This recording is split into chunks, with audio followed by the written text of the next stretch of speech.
Hello दोस्तों, कैसे हैं आप सब लोग। मेरा नाम अभिषेक है और आपका स्वागत है आपके चैनल जीएस मार्क पर। हमारी मॉडर्न हिस्ट्री की सीरीज़ चल रही है। हम लोग ऑलरेडी काफ़ी लेक्चर्स कवर कर चुके हैं और अगर आपने वो लेक्चर्स नहीं देखे हैं या मिस हो गए हैं तो आप प्लीज़ प्लेलिस्ट में जाकर वो लेक्चर्स कवर कर सकते हैं। आज का हमारा टॉपिक है land revenue system in British India, British Bharat में भू राजस्व प्रणाली। तो देखो, 1757 में अंग्रेजों ने प्लासी युद्ध से भारत में पैर जमाना स्टार्ट किए। ठीक, धीरे धीरे वो अलग अलग क्षेत्रों पे कब्जा करते गए और भारत में कई ताकतों जैसे मराठा, सिख, मैसूर, इन सबको हराकर उन्होंने भारत में एक अच्छे खासे क्षेत्र में ब्रिटिश शासन की स्थापना की। ठीक है। अच्छा, यहाँ ध्यान देने वाली बात यह है कि ये जो शासन था ये ब्रिटिश क्राउन के द्वारा नहीं था, ये ब्रिटिश ईस्ट इंडिया कंपनी के द्वारा था। ठीक है। जैसे समझ लो कि आज की डेट में अंबानी जाकर किसी कंट्री पे कब्जा कर लें। ठीक है, तो ये वैसा ही था कि एक ब्रिटिश ईस्ट इंडिया कंपनी थी, उसने भारत के इन क्षेत्रों पर अधिकार कर लिया था। अब कंपनी को शासन चलाने के लिए रेवेन्यू की ज़रूरत थी, तो ईस्ट इंडिया कंपनी ने अलग अलग क्षेत्रों में अलग अलग तरह के भू राजस्व प्रणाली स्टार्ट की। तो हम लोग देखेंगे कि कौन कौन सी भू राजस्व प्रणाली थी। तो पहला स्थायी बंदोबस्त। स्थायी बंदोबस्त को और क्या कहते हैं? जमींदारी प्रथा कहते हैं या इस्मरारी बंदोबस्त कहते हैं, परमानेंट सेटलमेंट।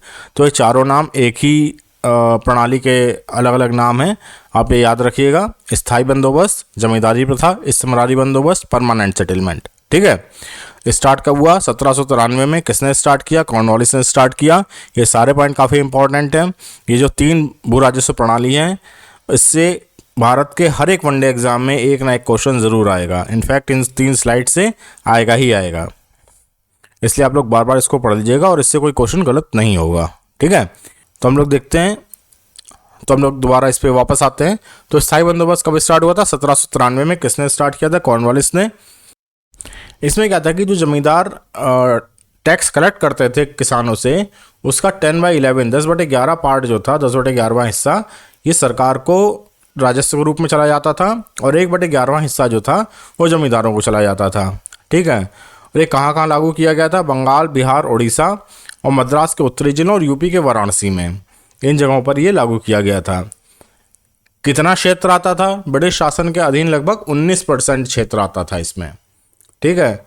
अच्छा, इसमें एक सूर्यास्त खंड भी बाद में 1794 में ऐड किया गया था। ये क्या था सूर्यास्त खंड? कि एक पर्टिकुलर डे पर सूर्यास्त होने के पहले पहले आपको जमींदारों को ये जो राजस्व है ये जमा करना होता था और अगर नहीं किया गया तो उनकी जमींदारी चली जाती थी। ठीक है। तो इसको फिर से रिवाइज करेंगे। 1794 में कॉर्नवालिस ने स्टार्ट किया था।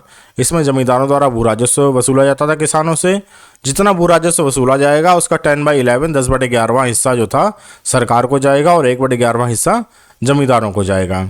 कहाँ कहाँ था? 19% क्षेत्र में था। ब्रिटिश शासन के अधीन जो भी क्षेत्र था उसका 19% क्षेत्र में ये परमानेंट सेटलमेंट लागू किया गया था। कौन कौन से क्षेत्रों में लागू किया गया था? बंगाल, बिहार, उड़ीसा, महाराष्ट्र, कौन कौन से क्षेत्रों में लागू किया गया था? बंगाल, बिहार, उड़ीसा, मद्रास के उत्तरी जिलों और बनारस डिस्ट्रिक्ट में। ठीक है। फिर इसमें एक और खंड जोड़ा गया था 1794 में, सूर्यास्त खंड। ओके, तो ये सारे पॉइंट आपको याद रखने हैं। ठीक है। अब इसमें क्या था कि इसमें जमींदार जो थे अपना हिस्सा बढ़ाने के लिए ज़्यादा से ज़्यादा टैक्स वसूलते थे जनता से, जो किसान होते थे एक्चुअली। ठीक है। तो इसमें किसानों का भी शोषण होता था। कई बार ऐसा होता था कि किसान टैक्स पे ही नहीं कर पाते थे, क्योंकि कभी सूखा पड़ रहा है, कभी बाढ़ आ रही है, कभी उनकी फसल खराब हो रही है। ठीक है। तो वो टैक्स पे नहीं कर पाते थे। ठीक है। तो सूर्यास्त खंड की वजह से अगर वो टैक्स पे नहीं कर पाएंगे किसान, तो जमींदारी टैक्स पे नहीं कर पाएंगे और उनकी जमींदारी चली जाती थी। तो इसमें जमींदार भी त्रस्त थे और किसान भी त्रस्त थे। ठीक है। दोनों ही अनसेटिस्फाइड थे इसमें। ओके। फिर एक और व्यवस्था आई, रैयतवाड़ी व्यवस्था। ये कब आई? 1820 में। किसने तैयार की? कैप्टन अलेक्जेंडर रीड और सर थॉमस मुनरो। याद रखना, रीड और मुनरो द्वारा तैयार थी ये।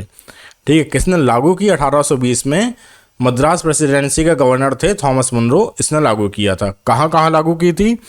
मद्रास और बॉम्बे प्रेसिडेंसी, असम और कुर्ग के कुछ क्षेत्रों में। ठीक है। इसमें ब्रिटिश शासन के अंतर्गत जितनी जमीन थी उसका कितना पार्ट आता था? 51% पार्ट, 51% क्षेत्र जो था रैयतवाड़ी प्रणाली के अंतर्गत आता था।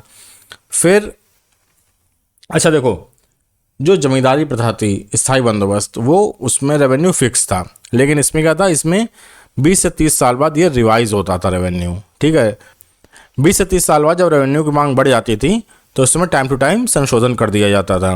ओके, अच्छा, जमींदारी व्यवस्था में क्या था कि जो जमींदार था वो टैक्स कलेक्ट करता था। इसमें क्या था, जो इंडिविजुअल किसान था, हर एक किसान, इसको अलग अलग सरकार को टैक्स जमा करना पड़ता था। ठीक है, उसको भूमि का स्वामी माना जाता था। जमींदारी व्यवस्था में जमींदार को भूमि का स्वामी माना जाता था। रैयतवाड़ी व्यवस्था में जो किसान था उसको भूमि का स्वामी माना जाता था। ठीक है, तो हम एक बार फिर से रिवाइज करेंगे। रैयतवाड़ी प्रणाली किसने इसको तैयार किया था? रीड और मुनरो ने। लागू किसने किया था? मुनरो ने। कब लागू किया था? 1820 में। कितना क्षेत्र लगभग इसके अधीन था? 51% क्षेत्र। कौन कौन से क्षेत्र थे? मद्रास, बॉम्बे प्रेसिडेंसी, असम और कुर्ग। ठीक है, और ये फिक्स नहीं था, 20 से 30 साल बाद इसमें रिवीजन होता था, संशोधन होता था। इसमें भूमि का स्वामी किसे माना जाता था? किसानों को। ठीक है, फिर तीसरी प्रणाली क्या थी? महलवाड़ी प्रणाली। महलवाड़ी प्रणाली कब आई? 1822 में। किसने स्टार्ट की? हॉल्ट मैकेंजी ने।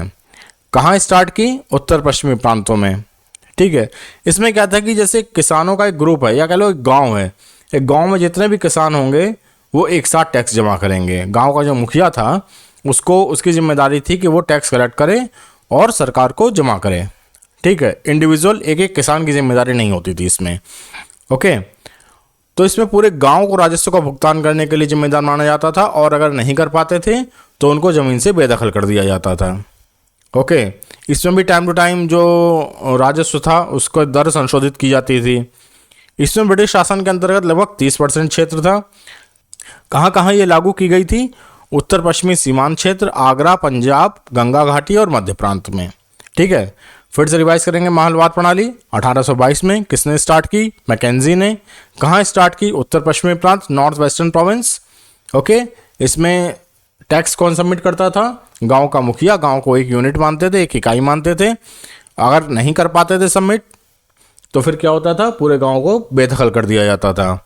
इसमें जो राजस्व की दर थी फिक्स नहीं थी, टाइम टू टाइम ये रिवाइज की जाती थी, संशोधित की जाती थी।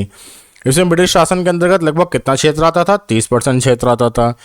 कहाँ कहाँ ये लागू की गई थी? उत्तरी पश्चिमी सीमांत क्षेत्र, आगरा, पंजाब, गंगा घाटी और मध्य प्रांत में। ठीक है, तो ये 3 राजस्व प्रणाली आपको याद होनी चाहिए। आप इसको बार बार रिवाइज कर लीजिए। ठीक है, आपके सारे क्वेश्चन यहीं से आएंगे और एक ना एक क्वेश्चन तो आएगा ही आएगा यहाँ से। हर एक वनडे एग्जाम में इन 3 स्लाइड से कम एक क्वेश्चन तो बनेगा ही बनेगा। ठीक है, तो आप लोग इसको बार बार रिवाइज कर लीजिए जिससे कि आपके क्वेश्चंस गलत ना होने पाए। ठीक है, अगर आपको लेक्चर अच्छा लगा हो तो आप प्लीज़ इसे लाइक कर दीजिए, चैनल को सब्सक्राइब कर दीजिए और अपने दोस्तों को शेयर कर दीजिए। Thank you.